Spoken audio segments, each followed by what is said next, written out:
Huggen av der var Kuredo stay harka fuune akkam jirtu warri baarii tube jalatti argamtan ammas warri facebook baarii oroli jalatti argamtan cufti keessaniitu nagaa keessanii anis fayyaadha arras barumsa bareedan qabadhe isiniif dhufee barumsa facebook irraa hijachaadha settingi bareeda jechaadha settingi isin faayidu sunis maal jettan privacy in the setting kajedhu jechaadha facebook keessatti settingi facebook waahiddu qaba jechaadha privacy in the setting isin nama ammallee facebook isa share sanduuqa share isan hin qabne isa qaba ammas nama friend isin gaafatu addi isin gaafatu akka addi isin gaafanne godhuuf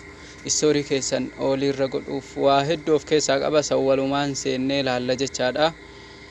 gara sandee munduratti ammoo youtube irra seentanii youtube irra gise seentanii jettan subscribe mallatoo jettu kana naatu ixaniin isinin jedha baarii tube jettanii yoo seentan ni argattu subscribe mallatoo jedhu kana yoo tuuxan achi booda all notification irra gootan mallatoo bilbilaasan olii irra godhatan akka wanti ani gadi dhiisu battalumatti isin bira gahuuf jechaadha achi booda bakka profile kana jechaadha tuquudhaan video angadhiisu as keessa argatu ni dandeessuun isinin jedha kuno as keessa ni argattu video angadhiise hedduu isaa waa'ee isin faayidu waan barumsaati wal qabate jechaadha as keessa ni argattu amma ammoo gara barumsaa isin oofa facebook irra ni seentanii Facebook irra gise seentanii jettan Facebook ni kiyas kuno ni argitanii gurraacha kanas akkaataa itti dalagattan isin himeen ture akkaataa ija keessan akka isin miineef akkana akka godhatan isin garsiiseen ture amma ammoo barumsi kiyya ka setting in the privacy waan ta'eef sarara sadiin kana tuuxan sarara sadiin gubbaa kan achi booda akkanatti isin fida all oftan jechaadha all oftanii gise jettan settings ka jedhu kana isa kanarra seentanii settings irra gise seentanii jettan haala kanaan isinii fida jechaadha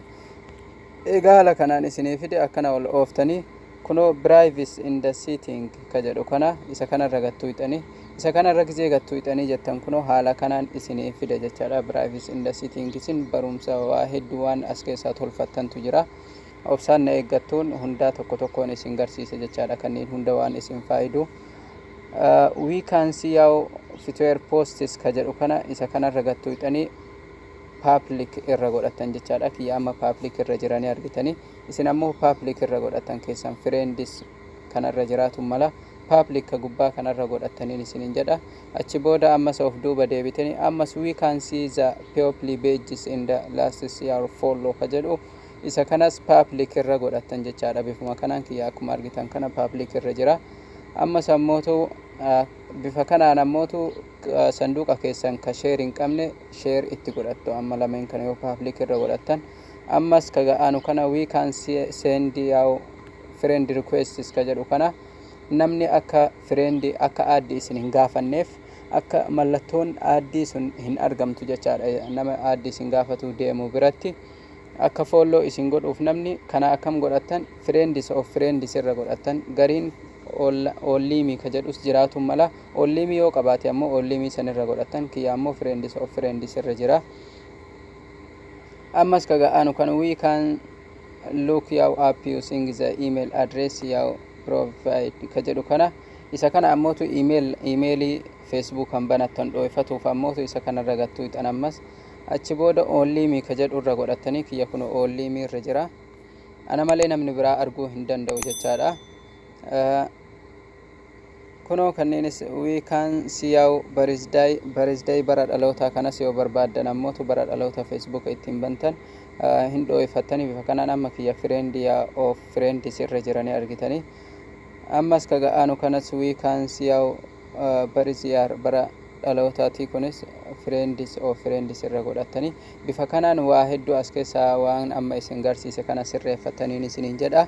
amma setting biraatin setting facebook waa hedduudha waa hedduu of keessaa qaba setting biraatis tokko tokkoon isin garsiisa jechaadha